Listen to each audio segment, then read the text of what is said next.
Speaking of bickering, voters who attended the WHYY forums made it very clear they are tired of bickering in Washington, D.C. between Republicans and Democrats.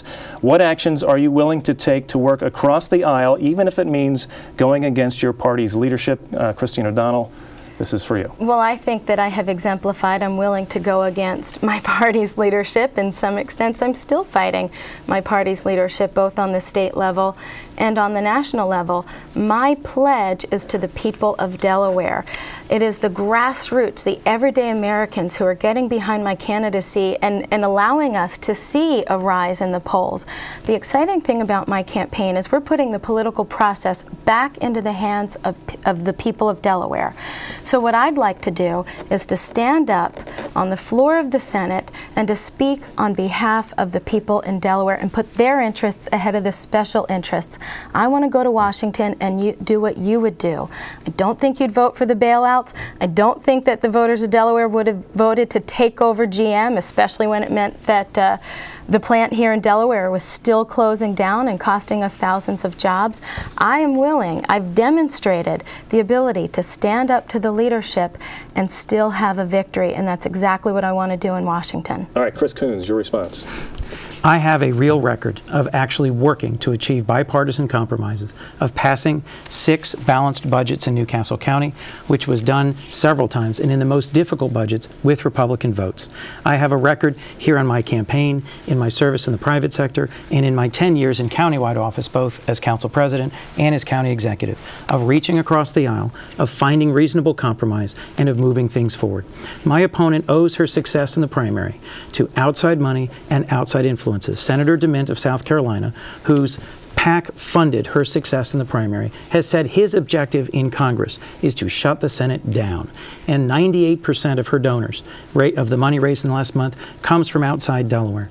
It's interesting she wants to be an independent voice for Delaware in the United States Senate, but frankly, if anyone's going to be a pet of somebody, it's my opponent, who owes her election to the former governor of Alaska and the support of a senator from South Carolina. Right. I have enjoyed going up and down the state for 9 months, listening to Delaware's voters, crafting a real and concrete agenda that includes compromise. All right, we're getting slightly off track. In extending the Bush tax cut. I'll give you a few seconds to respond to that. First of all, that's not true. A lot of my money comes from small donations here in Delaware that are too small to show up on our FEC report. That's where the majority of our money comes from. Second of all, my opponent brags about balancing the budget, but he balanced the budget by raising our taxes and raiding the surplus fund. There are recent reports that project if we continue to tax and spend the way we are under his watch in Newcastle County will be bankrupt by 2014. Again, I must remind you that these bond rating agencies that give him a AAA rating are the same ones that gave AIG and Bear Stearns a AAA bond rating until the day that they collapsed. You cannot continue to tax your way to prosperity, spend your way to recovery. It's not working in Newcastle County. It will not work in the federal government. Now, I also want to say that I owe my candidacy or my seat at this table to Senator DeMint, I have to remind you that 56% of the voters came out to vote for me. They live here in Delaware, and we had record turnout in that primary. People who were engaged in politics in the first time, and that's what I hear all up and down the campaign trail. Right, people have never voted before, but they're voting because they're excited about my candidacy. All right, I need to ask for a name. Let's get back to the bickering conversation a little bit. You are bickering, but let's get back to how we started this. Give me a name, Christine, of someone in the U.S. Senate across the aisle that you're comfortable working with. Well, she's not a senator anymore, but I would definitely have to say Hillary Clinton. I use her name a lot on the campaign trail because she is someone that I admire. She is a woman who's had to hold her own in a man's world, and I think she's doing an amazing job right now.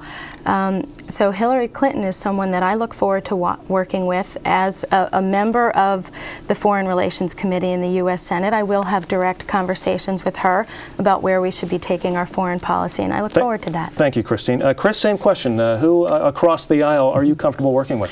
Dick Lugar of Indiana is someone who has a long and distinguished record, particularly in foreign policy, who is a moderate, who's thoughtful, who's able and willing to reach compromise. Lindsey Graham is someone who I think has shown on a number of issues a willingness to listen and to work towards compromise. Obviously, the two senators from Maine have also been willing to risk the challenge of potentially losing a primary, as Congressman Mike Castle did, by reaching compromise. One thing that I think is really unfortunate about this particular election is that a 30-year statewide honorable servant of the people of Delaware lost a primary, in part because he was willing to engage in bipartisan compromise, to vote for things that move the agenda forward. One of the real risks as we go forward is that if we elect someone who literally cannot name a single currently serving senator in my party with whom she would work, we're advancing someone who really has no experience. Someone who has no experience in crossing the bipartisan divide. Thank you, Chris. Thank you. Could I respond to that? One of, I tip my hat to Congressman Castle, and I do respect him. One of his most vulnerable positions was his vote for cap and trade. That's what cost him this election. And that is a very important vote that one of us will be casting this November. My opponent has said that he will vote for cap and trade, even though it's going this national energy tax. Excuse me, we need to stay on target here. We have a few more items to get to. Okay.